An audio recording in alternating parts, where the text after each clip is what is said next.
দুর্ঘটনা হয়েছে বিমানে, আক্রমণ হয়েছে শিক্ষাঙ্গনে। গত 15 বছরে এই সন্তানদেরকে শুধু অশ্লীল শিক্ষা দেওয়া হয়েছে। ওরা তো কাগজে কলমে গালি শিখাইছে। এই কারণে ওই মিছিল করতে যায় ওই কোমলমতি শিশুরা এই কথা বলতে সাহস পেয়েছে যে 1, 2, 3, 4 শিক্ষা সচিবের এই যে অশ্লীল বক্তব্যটা, এটা কি আমরা রিক্সা চালকরা শিখাইছি? এই শহরের আশপাশে যেন কোনো রানওয়ে না থাকে, ওখান থেকে একটি প্রশিক্ষণ বিমানও যেন আর উঠতে না পারে, আর কোনো প্রশিক্ষণ বিমান যেন এভাবে মানুষের স্বপ্নের উপরে আঘাত না হানে। আমি দেশবাসীকে বলবো, প্রিয় দেশবাসী, এটা একটা দুঃখজনক ঘটনা, অবশ্যই হৃদয় ঘটনা। শুধু একটি পাইলট নিহত হয়নি, সাথে আমাদের উদীয়মান অনেক ভবিষ্যৎ নষ্ট হয়ে গেছে, ওদের অনেক স্বপ্ন বিলীন হয়ে গেছে। এ ধরনের কর্মকাণ্ড যেন ভবিষ্যতে না হয়, এ ধরনের। এই জন্য অবশ্যই বাংলাদেশ বর্তমান যারা দেশ চালায় বা আগামীতে চালাবে, তাদের কাছে আমার দাবি, এই শহরের আশপাশে যেন কোনো রানওয়ে না থাকে, ওখান থেকে একটি প্রশিক্ষণ বিমানও যেন আর উঠতে না পারে, আর কোনো প্রশিক্ষণ বিমান যেন এভাবে মানুষের স্বপ্নের উপরে আঘাত না হানে। ওই পাইলটটার পিছনে আমাদের অনেক ব্যয় হয়েছে, ওনার এটা একদম শেষ বেশ ছিল।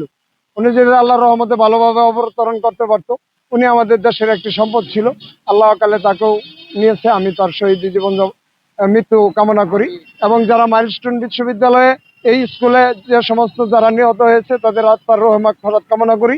আর যারা হাসপাতালে রয়েছে, তাদের জন্য সৃষ্টিকর্তার কাছে এই রিক্সা চালকদের নিয়ে আমি কিন্তু পরের দিনে শোক সভা করেছি। এখন আমি এই রিক্সা চালকদের নিয়ে দোয়া করছি এবং সৃষ্টিকর্তার কাছে বলছি যে আল্লাহ যেন তাদেরকে তাড়াতাড়ি সুস্থতা দান করে, এবং যারা আছেন আরো অল্প আহত আছেন, তারা যেন ভালোভাবে আছেন, তারা যেন দীর্ঘদিন বেঁচে থাকতে পারে, এটা বলি।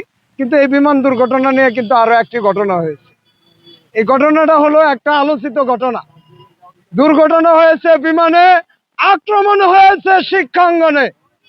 আপনারা ইতিমধ্যে লক্ষ্য করেছেন এই শিক্ষার্থীরা কি ধরনের একটি স্লোগান দিয়েছে, যেটা লজ্জাজনক একটি স্লোগান। তারা বলে 1, 2, 3, 4 শিক্ষা সচিবের। এই কথা আমি বললাম না, কারণ এখন এগুলো কথা উদীয়মান শিশুরা শুনে, মেধাবীরা শুনে, মুরব্বীরা শুনে, এই জন্য আমি অশ্লীল ভাষা বলতে চাই না। প্রিয় দেশবাসী, গত 15 বছরে এই সন্তানদেরকে শুধু অশ্লীল শিক্ষা দেওয়া হয়েছে। এখানে কোনো মেধা বিকাশ নাই বলেই বিমানের দুর্ঘটনা হয়েছে। শিক্ষামন্ত্রীর পদত্যাগ চাচ্ছে। এই যে শিক্ষামন্ত্রী, উনি কি করবেন? উনি কি কইছে যে পাইলট তোমার আমি শিখাই? ওরা তো কাগজে কলমে গালি শিখাইছে। এই কারণে ওই মিছিল করতে যায় ওই কোমলমতি শিশুরা এই কথা বলতে সাহস পেয়েছে যে 1, 2, 3, 4 শিক্ষা সচিবের এই যে অশ্লীল বক্তব্যটা, এটা কি আমরা রিক্সা চালকরা শিখাইছি? আপনারা এই কথাটা প্রশ্ন করবেন। এই যে রিক্সা চালক, এদের অবস্থা দেখছেন, এরা কি করে শিক্ষা দেয়? এদের জীবনটা গেল শিক্ষা নিতে নিতে। তাই 2024-এর বিপ্লবে এরা একটি শিক্ষা নিয়েছে। সেই শিক্ষাটার নাম কি? মৌলিক অধিকার আদায় করা। এই যে বাক শক্তি, এটা কিন্তু আমাদেরকে কেউ মুক্ত করে দেয় নাই, এটা রিক্সা চালকেরা নিজেরা অর্জন করে নিয়েছে। আর আমাদের ফাঁকি দিয়েও যাইতে পারবে না কখনো।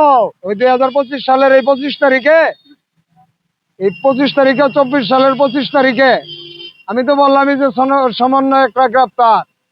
সারা শহর রণক্ষেত্র, রাস্তার ভিতরে শুধু অগ্নি আর ধোঁয়া, ইট আর পাটকেল আর এই যে লোহা, এই যে রেলিং ভাঙ্গা পোলা মানে মিলা মারছে রাস্তার মধ্যে।